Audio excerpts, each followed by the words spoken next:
오늘 본문의 말씀은 예수님께서 십자가에서 죽으시고 또 부활하시고 승천하신 후에 오순절이 되어서 제자들에게 성령이 임하신 그 역사를 다루고 있습니다. 우리 지난주에 이어서 오늘 본문에서 우리가 주목해야 할 것이 무엇인가 우리가 살펴보도록 하겠습니다. 오늘 본문을 보면은 우리 예수님께서 오시기 전에 구약 시대에는 하나님께서 우리 가운데 임재하실 때에 어떻게 임재하셨냐면은 성막에 성전에 임하셨습니다. 그래서 하나님의 영광이 구름같이 때로는 산 위에서 지진과 또 천둥 번개 나팔 소리 울려 퍼지면서 그렇게 하나님께서 임하시고 이스라엘 백성들이 그 광경을 보면서 두려워 떨고 엎드려서 하나님을 경외하면서 그렇게 하나님의 임재를 경험했던 것을 우리 성경을 통해서 볼 수 있습니다. 또는 하나님께서 특별히 선택하신 한 사람에게 임하셔서 그를 통해서 역사하신 그런 장면들도 많이 있습니다. 왕이나 또 제사장이나 선지자들에게 임하셨고 그래서 아브라함이나 모세, 사무엘, 다윗, 엘리야, 예레미야 등 하나님께서 임하시고 하나님께서 나타나시고 하나님께서 대면하여 말씀하셨던 그런 장면들을 우리가 볼 수가 있죠. 그래서 구약의 이스라엘 백성들은 성막에 임하시는 하나님 또 성전에 임하시는 하나님의 영광을 보면서 두려워 떨었고 하나님께서 특별히 만나주시고 함께 하신 그런 하나님의 사람들의 말을 듣고 순종하며 그렇게 나아갔던 겁니다. 그런데 오늘 본문이 우리에게 증거하는 게 뭡니까? 예수님의 십자가와 부활 그리고 승천 이후에 벌어진 오순절 성령 강림 사건을 통해서 하나님은 제자들 각 사람에게 임하셨다 그렇게 말씀하고 있습니다. 오늘 3절에 보면은 각 사람 위에 하나씩 임하여 있더니 제가 좀 더 자세하게 묘사를 하면은 제자들이 마가의 다락방이든 아니면은 성전의 어떤 곳이든 간에 거기에 모여서 앉아 있었던 것 같아요. 그러니까 우리가 흔히 생각하는 것처럼 그 시간에는 기도하는 시간은 아니었던 것 같아요. 물론 그들이 모여서 늘 찬송하며 기도했다고 성경은 증언하고 있지만 유대인들은 보통 기도할 때 서 있거든요. 서서 기도하거든요. 여러분 아마 TV를 통해서 그 예루살렘의 그 통곡의 벽 같은 데서 기도하는 그 유대인 랍비들이나 유대인들을 볼 수 있을 텐데 그들은 보통 서서 기도를 합니다. 그런데 그때 이 제자들은 앉아 있었다 그래요. 아마도 하나님의 말씀을 듣고 있었던 상태가 아니었을까. 서로 그 말씀을 나누고 있었던 상태가 아니었을까. 이제 그렇게 추측이 되는데 그때에 갑자기 큰 바람 소리 같은 그 소리가 들린 거예요. 큰 바람이 부는 그런 소리가 들렸고 그 다음에 마치 불꽃 같은 그런 혀가 갈라지는 그런 것들이 각 사람 위에 있었다고 그렇게 말씀하고 있습니다. 여러분 이것이 의미하는 게 뭐예요? 하나님께서 제자들 각 사람을 하나님의 성막으로 하나님의 성전으로 삼으셨다는 거예요. 또한 하나님께서 제자들 각 사람을 왕으로 제사장으로 선지자로 부르셨다는 거예요. 여러분 오늘 저와 여러분도 마찬가지라고 생각합니다. 예수님을 믿는 사람들은 어떤 사람들인가? 우리 모두 하나님께서 하나님의 성막으로 하나님의 성전으로 삼으신 사람들이라는 것입니다. 그리고 우리는 모두 하나님 앞에서 왕으로 제사장으로 선지자와 같이 그렇게 부름을 받은 사람들이라는 거예요. 그러니까 예수를 믿는다는 것은 단지 예수 믿고 천국 간다는 개념을 넘어서 하나님께서 특별히 구별하시고 성별하셔서 성전으로 삼으시고 그리고 하나님 앞에서 이스라엘의 왕처럼 제사장처럼 선지자처럼 그렇게 살도록 부름을 받은 사람들이 누굽니까? 바로 예수 믿는 사람이라는 겁니다. 물론 교회 안에는 여러 직분이 있습니다. 목사가 있고 장로가 있고 권사가 있고 집사도 있고 평신도도 있습니다. 여러 직분이 있지만 그런데 예수님을 믿고 세례를 받고 성령을 받는다는 점에서는 본질적으로 다 똑같죠? 그렇다면 목사, 장로, 권사, 집사, 평신도 할 거 없이 본질적으로 우리 모두는 어떤 존재입니까? 하나님의 성전 된 존재요. 그리고 하나님께서 왕으로 선지자로 제사장으로 부르신 사람들인 겁니다. 이것이 바로 하나님께서 우리를 부르신 그 부르심, 콜링, 소명이라는 거죠. 그렇다면 저와 여러분에게 이제 두 가지가 중요해지는데, 그게 뭐냐면 먼저는 하나님 앞에서 우리가 어떻게 살아야 됩니까? 거룩하게 살아야 된다는 겁니다. 성결하게 살아야 된다는 겁니다. 우리는 하나님의 뭡니까? 성전이잖아요. 우리는 하나님 앞에서 거룩한 사람들이라는 거예요. 그래서 우리는 하나님 앞에서 거룩하고 성결하게 살도록 노력해야 된다는 겁니다. 왜냐하면 우리는 하나님의 성전이니까, 하나님을 모시는 존재니까. 구약시대 같았으면 성전은 따로 있는 거고 내 인생은, 내 삶은 따로 있는 거니까 내가 특별히 막 구별되고 내가 특별히 스스로를 성별하면서 그렇게 살아야 될 이유를 별로 못 느낄지 모르겠어요. 물론 율법에는 그렇게 살라고 했지만. 그런데 지금 우리는 어떻습니까? 지금 우리는 하나님의 성령을 직접 모시는 존재들입니다. 그렇기 때문에 우리가 거룩하게 살고 스스로를 성결하게 해나가는 것이 그만큼 중요하죠. 물론 우리가 죄를 안 지을 수는 없습니다. 털어서 먼지 안 나오는 사람도 없고요. 또 우리를 털다 보면 어떻습니까? 먼지가 너무 많이 나오죠. 너무 먼지가 많이 나오는 게 바로 저와 여러분 아닙니까? 그래서 우리가 해야 될 일이 있는데 그게 뭐냐면 매일 기도하면서 우리의 죄를 회개하고 성령님으로 충만하기를 구해야 된다는 겁니다. 매일같이 우리의 방 청소는 안 할지 몰라도 우리의 마음만은 하나님 앞에서 깨끗하게 청소해 나가면서 그렇게 살아야 되는 거죠. 왜냐하면 하나님께서 우리를 성전 삼으셨기 때문에 우리는 우리의 죄를 날마다 회개하고 하나님의 성령으로 다시금 충만하기를 구하면서 그렇게 살아가야 된다는 것입니다. 그리고 우리는 하나님의 성전일 뿐만 아니라 왕이고 선지자고 제사장 같은 존재거든요. 하나님께서 우리를 그렇게 부르셨습니다. 그래서 우리는 어떻게 살아야 되냐면은 그 사명을 감당하기 위해서 양육받고 훈련받으면서 살아야 된다는 겁니다. 하나님께서 우리를 성전으로 부르시고 또 왕으로 선지자로 제사장같이 우리를 부르셨을 때에 우리가 완성형으로 부름 받습니까? 아니죠. 우리는 너무 무지하고 너무 부족한 가운데 그렇게 하나님의 부름을 받는 겁니다. 그렇다면 하나님께서 우리에게 성령을 부으셔서 우리를 하나님의 종으로 부르실 때에 우리가 해야 될 일은 뭐겠습니까? 우리같이 부족하고 무지한 사람을 하나님께서 성령을 부어주시고 우리 안에 성령님께서 함께 하셔서 우리가 왕같이 제사장같이 선지자같이 그렇게 우리가 쓰임을 받는다면 그렇다면 우리는 스스로 훈련받기를 원해야 되고 양육받기를 원해야 된다는 겁니다. 가끔 양육과 훈련을 거부하고 거절하는 경우가 있습니다.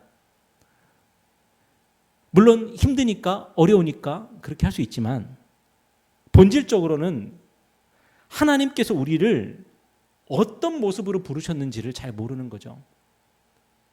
그냥 예수를 믿는 것이 내가 예수 믿어서 천국 가는 거 그 정도밖에는 생각을 못하면 내가 왜 양육을 받아야 되고 내가 왜 훈련을 받아야 되는지를 모르게 되는 거죠. 여러분, 하나님께서 우리를 부르실 때에 단지 예수 믿고 천국 가라 그렇게 부르신 게 아니라는 겁니다. 우리를 하나님께서 귀하게 쓰시겠다고 성전같이 왕같이 제사장같이 선지자같이 우리를 사용하시겠다고 우리를 통해서 하나님의 나라를 전파하시고 복음을 전파하게 하시겠다고 그렇게 우리를 택하여 부르셨는데 우리가 사명의 자리에서 나 잘 몰라요. 저 너무 아직까지 아는 게 별로 없어요. 그거는 핑계가 될 수가 없다는 거죠. 내가 왜 하나님의 부름을 받았는지 하나님께서 우리를 어떠한 모습으로 부르셨는지를 우리가 안다면 내가 열심히 배워야 되겠다. 내가 훈련 받아야 되겠다. 내가 믿음이 빨리 자라가야 되겠다. 우리가 그렇게 하나님 앞에서 그렇게 서 있는 것이 바로 합당하다는 것입니다. 가르치는 일을 하는 모든 사람들에게 적용되는 말이 있죠. 배우기를 그쳤다면 더 이상 가르치지 말라. 많이 들어보셨죠? 더 이상 배우지 않는 사람은 가르칠 자격이 없다는 겁니다. 그래서 저는 신학교를 졸업한 이후에도 이 모임 저 모임에 나가면서 책을 읽고 또 토론하고 나누고 하는 일들을 지금도 계속하고 있거든요. 오늘 저와 여러분의 하나님께서 부르신 그 부르심은 그냥 예수 믿고 우리 안위만을 살피다가 나중에 죽어서 천국 가면 된다, 그런 부르심이 결코 아니기 때문에 하나님께서 우리에게 하나님의 귀한 사역들을 맡기시고 귀한 사명을 맡기실 것이기 때문에 우리는 항상 준비가 되어 있어야 되고, 우리는 항상 공부를 하고 또 스스로 발전해 나가야 된다는 것입니다. 그것이 하나님께서 우리를 불러주신 그 은혜에 합당한 삶이라는 거죠. 또한 비슷한 맥락에서 구약시대의 하나님은 이스라엘 백성을 제사장 나라로 삼으셨습니다. 그래서 세상 모든 나라 민족이 예루살렘 성전으로 모이게 하셨고, 그래서 세상 모든 나라 민족에서 하나님을 믿는 사람들이 예루살렘에 와서 유월절, 오순절, 초막절 이런 절기들을 지켰고, 그들은 기회만 되면은 예루살렘에 와서 하나님께 예배하고 하나님을 섬기려고 했습니다. 그런데 오순절 성령 강림 사건을 통해서 일어난 놀라운 변화가 있는데, 그게 뭐냐면 하나님께서 제자들에게 방언을 주셨다는 겁니다. 여기서 방언은 우리가 생각하는, 우리가 알아먹지도 못하는 그런 방언이 아니라 정말로 외국어를 주셨습니다. 외국어를 할 줄도 몰랐던 제자들에게 각 나라의 언어를 할 수 있도록 외국어를 할 수 있게 방언을 주셔서 당시에 예루살렘에 머물고 있었던 외국인들에게까지 복음이 온전히 전파되게 하셨습니다. 그리고 학자들이 이제 추정하는 게 뭐냐면, 그때의 각 나라와 민족에서 예루살렘을 방문하고 있던 상태 아닙니까? 오순절이라서. 그때 제자들을 통해서, 사도들을 통해서 복음을 들었던 사람들이 각자의 고향으로 돌아가서 뭘 했냐면은 교회를 세웠다는 거예요. 그래서 로마 교회 같은 경우에는 누가 교회를 세우는지 알 수가 없답니다. 사도 바울이 로마 교회를 세운 게 아니에요. 아니면 다른 사도들이 로마 교회를 세운 게 아니에요. 로마 교회는 존재하고 있었습니다. 그리고 사도 바울은 로마서를 쓰면서 로마의 성도들에게 뭐라고 편지 썼냐면은, 내가 거기 가서 당신들을 방문해서 당신들과 교제를 나누고 싶습니다. 그리고 괜찮다면 당신들에게 도움을 받고 싶습니다. 그렇게 편지를 씁니다.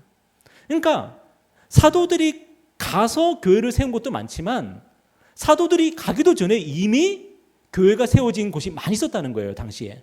그게 어떻게 가능했을까요? 오순절에 예루살렘에서 하나님을 예배하기 위해서 모였던 많은 나라 민족의 그런 유대 교인들이 그때 제자들에게 복음을 듣고 자기 고향으로 돌아가서 복음을 전파하면서 교회가 세워져 나갔다는 겁니다. 그런데 이게 무슨 의미가 있느냐? 구약 시대에는 하나님을 섬기려면 어디로 와야 돼요? 각자 회당에 모여서 물론 신앙생활 했지만 궁극적으로는 예루살렘에 와서, 성전에 와서 하나님께 예물을 바치고 희생 제사를 드려야 됐단 말이에요. 그런데 이제는 하나님의 성령이 어떻게 오십니까? 우리 각 사람에게 오시는 거예요. 그리고 성령을 받은 사람들이 어디를 갑니까? 자기 고향으로 가는 거예요. 그러면 성령님께서 어디로 가신 거죠? 각 나라와 민족 가운데로 성령께서 퍼져나가신 거예요. 한 사람 한 사람의 그런 심령 속에 계시면서. 그래서 거기서 뭐가 탄생했다? 교회가 탄생했다. 그리고 하나님의 성령은 이제 어디 계십니까? 예루살렘에만 계십니까? 아니죠. 예수 그리스도를 구주로 믿고 고백하는 사람들의 그 심령 속에 계시면서 그들 한 사람 한 사람이 이제는 성전이 되는 거고, 그리고 그들의 모임이 바로 성전이 되는 겁니다. 자, 그렇다면은 구약 시대의 예루살렘 성전과 같은, 아니면은 그거보다 더 훌륭한 성전이 어디에 있습니까? 지금 바로 이곳에 있는 거죠. 어디요? 바로 여러분이 하나님의 성전이고 우리 모임이 하나님의 성전인 것입니다. 그래서 우리는 예루살렘에 갈 필요가 있어요, 없어요? 없죠. 물론 우리가 성경을 더 열심히 연구하고 공부하기 위해서 우리가 예루살렘이나 아니면 이스라엘 땅을 밟을 이유가 있을 수는 있지만, 우리가 하나님을 믿고 섬기기 위해서 우리가 예루살렘에 갈 필요가 전혀 없게 된 것입니다. 예수님의 이름을 믿기만 하면, 예수님을 구주로 영접하기만 하면 지금 여기서 우리는 성령을 받을 수가 있고, 우리는 하나님의 성전이 되는 것이고, 우리의 모임이 하나님의 성전이 되는 것이기 때문입니다. 여러분, 성령은 우리의 어떤 노력이나 우리의 어떤 공로를 통해서 성령을 받는 게 아닙니다. 아까 제가 말씀드렸죠. 제자들이 어떤 상태에서 성령을 받았다고요? 그들이 앉아서 열심히 일어서서 막 기도할 때 성령을 받은 게 아니라 문득 어느덧 갑자기 바람 소리가 들리고 갑자기 불 같은 것이 막 보였는데 혀같이 갈라지는 것들이 각 사람 위에 임했다고 그렇게 말씀합니다. 여러분, 저는 그래서 기도할 때에 요즘은 생각이 바뀐 게 있는데 그게 뭐냐면 우리는 보통 이렇게 생각해요. 내가 원하는 기도의 제목이 있고 그 기도의 제목을 가지고 열심히 간구할 때에 하나님께서 그 순간에 응답하신다는 그런 관념을 가지고 있는 경우가 많지 않습니까? 그런데 하나님의 응답은 그렇게 임하지 않을 때가 많습니다. 우리는 열심히 기도하고 막 기도하고 부르짖고 하는데 그 순간에는 아무 일도 안 일어나요. 그런데 우리가 일상을 살아가고 있는데 어느 순간 문득 하나님께서 우리의 기도에 응답하시고 들어오실 때가 있는 거예요. 하나님은 우리의 예측을 벗어나실 때가 너무너무 많습니다. 하나님 지금 응답해 주십시오. 하나님 지금 이 방법으로 해 주십시오. 그런데 하나님은 내가 네 종이냐? 내가 나의 때에 나의 방법으로 내가 너를 위해서 일을 할 것이다. 그러면서 하나님께서 일을 하실 때가 많다는 겁니다.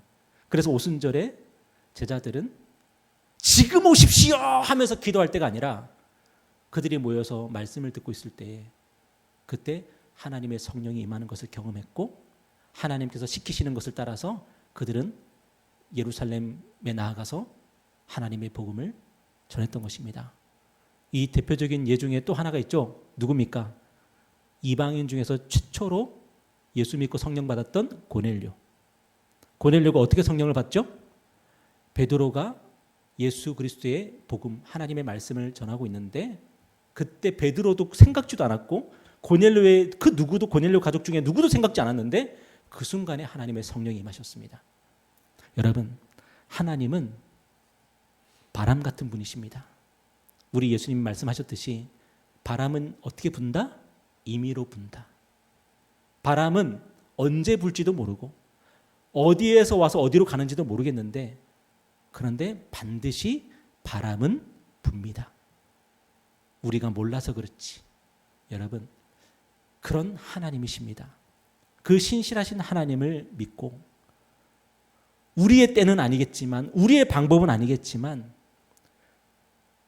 우리가 기도하는 것보다 더 넘치고 더 강력하고 더 완벽하게 우리의 기도에 응답하실 하나님을 믿고 오늘도 기도하는 저와 여러분 되기를 주님의 이름으로 축복합니다.